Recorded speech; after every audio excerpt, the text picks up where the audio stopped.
So thanks for naming the conference after me. That's pretty awesome. CIOCITY I thought was a tremendously appropriate. So where are we? We're superheroes needed. I just want to remind you at the very beginning of my talk today that if you think about the tremendous change that's going on in the world, and you know about that already, I don't have to tell you who's driving it. It's you. You are changing the world, right? You should feel good about that. Your teams and you, through your role of being a chief information officer or chief technology officer, you are changing the world. You have the instrumentation, the processes, the tools to make that happen. So congratulations to you. I want to talk about one sort of slice of that, actually. I want to talk about how that's manifesting in probably the most important part of everyone's lives is the place we live, and that's the urban setting, the city, right? Now, you're sitting here thinking, oh my goodness, I got to listen to a government guy for, I don't know, 20 minutes or so. So my responsibility is to make this really interesting, get you inspired, and remind you that probably the most important work in the world is happening in cities. And in fact, you can play a big part of that. And I'm going to convince you of that in about 18 minutes, and that's my goal today. So what I want to do is I want to show you the heating of the Earth over the past 100 years. Here's some NASA data that shows that the actual Earth is heating. And as we go through the early part of the 20th century to the middle part of the century, the red areas demonstrate average heat increasing over that time. As we get into the 60s and 70s, it continues to warm up, and it's covering the entire world. We get into the 90s, getting very, very hot, and you get to about 2015, which is the hottest year ever recorded since we started recording temperatures on Earth. But don't worry, in 2016, we beat that record. 2016 is now the hottest year on record. But don't worry, January 2017 was the hottest month ever recorded. And I would say to you, we are entering the summer, which will probably be the hottest summer ever recorded. In the airport in Phoenix, Arizona, airplanes can't take off right now because it's too hot. It's never happened before. This is real, and this is pretty scary. What are we talking about here? We are talking about 1 degree change over the last 100 years. And you're like, oh, only 1 degree. That's okay. 1 degree is a pretty big deal. I'll tell you why.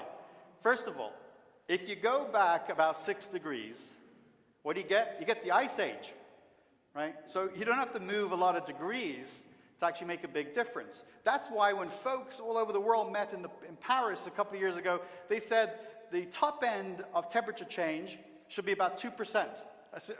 2 degrees, 2 degrees. Although I read this morning this is impossible, we're going to break that pretty quickly, right? The reason why 2 degrees is pretty important is because when you get to sort of 3 degrees, things go really wrong, right? You see significant melting of the ice caps. About 4 degrees, they're gone. Water is rising. The climate's in a mess. About 5 to 6 degrees, humans can't exist, right? And so when I talk about things that are important, I don't think there's anything more important, if you believe the data, than climate change, because none of what any one of us does, not our families or friends, will matter if we can't live on our one planet that we know about. Now, this will all make sense in a moment, right? I want to talk about transportation. This is my commute to work every day, right? I only live about 12 miles from my office. And depending on traffic and depending when I leave to go to the office, it can be anywhere from 20 minutes to 40 minutes to an hour. It's pretty unpredictable. And then if an accident happens, all bets are off, right? Now, I don't know where you all come from. You're probably from Amsterdam. You're probably from all over Europe. You recognize this. It looks a little different, but transportation's a mess. It's way broken. And you should be really, really angry about that. I'm angry about it. I like to get people angry about it because then we'll do something about it. Today's road system and today's car systems is fundamentally broken. But there's another reason why I talk about cars and transportation is because I'm an optimist. And we have to solve climate change. And to do that, you know better than anyone, when you solve problems, you go after the big things that fix the most for the most amount of people, right? If we're going to fix climate change, the biggest difference we can make is with transportation. Biggest difference in transportation. Transportation contributes about 65% of greenhouse gas emissions, the biggest contributor to the warming of the planet and all the problems we're going to face, right? Now, why do I tell you about that? Because it all happens inside cities. So if we're going to solve climate change, we're going to solve it with transportation, and we're going to do it right in cities. So cities really matter. Now, what else matters in a city context? Well, this probably doesn't look unfamiliar to you. This is a government office where you get some sort of government service. In this case, it turns out to be where you get a driver's license in San Francisco, right? In a world in which you expect to have services on a smartphone right now, like that, we still deal with this, right? You all know this because you deal with this. I'm confident of that. It's getting better. We need to move city services to this, right? Because the whole world's going here, right? More people access the internet from a smartphone than they do from a PC. Why we're still building, focusing on PCs is not a good thing, right? We should be focusing where people are, and we got to bring government to this too. Finally, right? You're problem solvers. Otherwise, you wouldn't be a CIO. I guarantee it. That's fundamentally who you are and why you do what you do. Cities are incredible places for big, intractable, difficult issues. And one of the things I do, I get to speak in front of the best tech audiences in the world, the best business audiences. I get to talk a lot in Silicon Valley to software engineers who build social networks and games and all sorts of neat things that makes a lot of money. But I say, hey, stop doing that for a while. Come and join me in government because we need to reinvent cities. And there's lots of really amazing problems. You can change the world. You can absolutely change the world. And so you look at this and you think about waste and about water and about the challenges of power, right? And we have to rebuild our buildings, create better buildings, and bring technology into cities that help solve some of the really complex public safety issues that are ahead of us all for sure. Right? Ultimately, we need to bring technology to bear on 3 components of our lives that affects every one of us, without exception, your families and your friends and your kids. We have to make cities more livable, more sustainable, and great places to work where there's great work for all of us in a very uncertain future. Okay, that's my big sort of build it up. How are we going to solve it, right? We need a lot of tech. We need a lot of smart people. And the way I'm going to do that right now and share that with you is to make it very personal, to talk to you about the city of Palo Alto. Right? City of Palo Alto is the birthplace of Silicon Valley. Right? It's the biggest honor of my life that I get to spend this time being the technology leader in the world's technology center. It's an incredible challenge, but I take advantage of it in that I'm able to leverage all the amazing companies in our area. Right, so about 5 years we made the choice. Because by the way, this is a choice. You know that every day when you go to work. Strategy is a choice. We made a choice to use the platform of Palo Alto to do amazing things for our community, but also to inspire cities all over the world. Right, to inspire cities all over the world, and here in the Netherlands too. So I talked to you about transportation. And I want to bring this all back to cars. One of the reasons I'm doing that is because this is the area where there's a lot of change. A lot of amazing things are happening right now. I want to take you through this idea of this acronym called ACES. I don't have a lot of time, but I want to get as much content in as possible because I came all this way and I want to share a lot of stuff with you. ACES, A, right? The first thing is cars are going to drive themselves. No doubt. This is no longer an academic debate. Cars are going to drive themselves. The only question is what's going to happen during the transition and how fast is it going to happen? It's the question I get asked most often because people think I have some magical insight. Is when are we all going to have self-driving vehicles or self-driving vehicles on demand? I'll tell you this because I've had to think about this. A really bad answer is I don't know. So I thought about it. I said, well, it's longer than 5 years. Those that say it's going to be 2020, they're ridiculous. That's not going to happen, right? It's longer than 5 years, but it's less than 30 years. Okay, you can quote me on that. And so that's when things are going to happen. The only question is that transition, right? Think about how hard that's going to be. When humans drive cars and computers drive cars at the same time, that's going to be a mess, right? We have to figure out how to do that. And there's some interesting things we're thinking about as we think about how we do that transition. Look, I don't know what you think about this whole thing. Maybe you're scared, maybe you think it's awesome. I think we should just do it because it saves so many lives, right? 1.4 million human beings die every year from car accidents, right?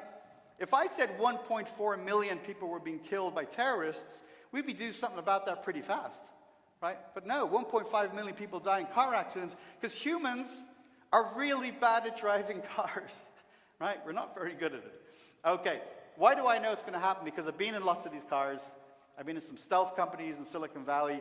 Car drives itself much better than any human can drive. It makes total sense. The next thing is, C, cars will be connected. That means that they will be absorbing ambient information from the environment about all sorts of things. The state of the traffic signal, weather, accidents, all sorts of things that many of our cars, by the way, already do. You know, if you've bought a car in the last year or 2 years, it's probably already connected. Imagine you guys all have pretty nice cars. The next one is electric. And this is where it ties back to climate change, right? The gasoline engine is over. It's over. There's no, we will see the rapid decline, and we'll see laws prohibiting the gasoline engine, the combustion engine, within just a few years. We are moving to electric engines, all electric cars. The transformation of the socio-political environment from carbon-based energy to renewables will shift the power balance of the planet in ways that are very hard to predict right now, right? And primarily, it's going to be solar, primarily. But that's not at the cost of wind. Wind is going to be important. Geothermals, wind technology, hydro, other types of renewables. But solar will really, really drive things. And here's the dirty little secret, right? Is what's going to happen with gas and coal? Well, the reason why we haven't got rid of nasty coal, and it is nasty, is because it's pretty cheap, right? And we're still driven to the things that are cheap, whether it's gasoline or gas or coal. Now, what happens when coal drops below the cost per unit relative to solar? It basically becomes obsolete. We are going to see, we are within distance of the end of coal. So let me just say this on behalf of my country. If anyone promises that coal jobs are coming back, they're not telling the truth to people, because they're not coming back, right? S is for sharing. The sharing economy. We won't own cars, right? This whole idea that we buy this expensive thing, you know, the cost of buying a car, we drive it to work, and it sits idle for 90% of the time. That's a ridiculous acquisition. You'd probably never accept that for most of the things in your lives, but we accept that with cars, right? So we won't own cars. There's no point. The question I'm asked is, well, why do I own a car? I have a nice car. Why do I own a car? Well, if you add up cost of acquisition, gas, repairs, insurance, it's still cheaper than taking a self-drive, an Uber or a Lyft or a Grab. It's still cheaper than those because cumulatively that adds up, and it's not as flexible when you want to take lots of trips. And the reason why that is because humans drive cars still, and you have to pay them a salary. They have to get a working salary, right? They have to pay expenses and things. But humans won't drive cars, so the cost per unit of per mile will drop so low that it'll be much cheaper for me to summon a car than it will be to own a car. And it won't be long before that happens. So transportation, in fact, transportation is going to radically change in a positive way that will contribute potentially to positive outcomes in climate change. It's just one of the areas. By the way, what do you think is the other 30% of the problem of climate change? What would you say? Cows. Yes, cows. Yes, you're right. Because you've seen my videos. No, you're good. Thank you. He's absolutely right. It's cows, right? I think it's going to be easier to get people out of the cars than meat out of their mouths, right? So I'm going to focus on cars for now. Later on, we'll have to tackle our meat consumption, which is out of control, right? And so we're doing all sorts of interesting things in Palo Alto to change how our city functions. Very often a guy like me comes on stage and he talks about all these tremendous projects. And it's all theory, right? Or it's a paper, or we have a project. What I like to share with people is, no, smart cities or creating a future city is something we do. We take action. And I show the pictures as evidence. Here is a truck outside my office installing smart lighting. And if you want to get a close-up, this is what it looks like. Our smart lighting will do things like look for available parking spaces and communicate to apps that there's a parking space available to you, so that 30 to 40% of the traffic in an urban setting is reduced, because that's people just looking for a parking space, right? We could fix that right there, right? It does things like, and this is uniquely American, we're so proud of this, is that it identifies the origin of a gunshot, right? Not something that valuable in many countries, but valuable in the US because we love our guns, apparently, right? What else can we do? Well, I talked about the fact that so much of government is bureaucratic, and you have to wait, and there's so much paperwork involved. That's all true. That's all true. So in Palo Alto, we have an app now that allows our community to log issues, to take photographs of things that are broken. By the way, that's not so impressive. You're thinking to yourself, we have that in Amsterdam. We got that in Dublin. You know, we got that in Paris. We got that all over the place. What's different is this is capturing amazing data. And we put this data on a map of Palo Alto, and now we can see the cadence of the city in real time. It's the ability to see the invisible. We've never been able to see before what's happening at every point in the city at any point in time, assuming people are capturing it, which they are. They love this thing, right?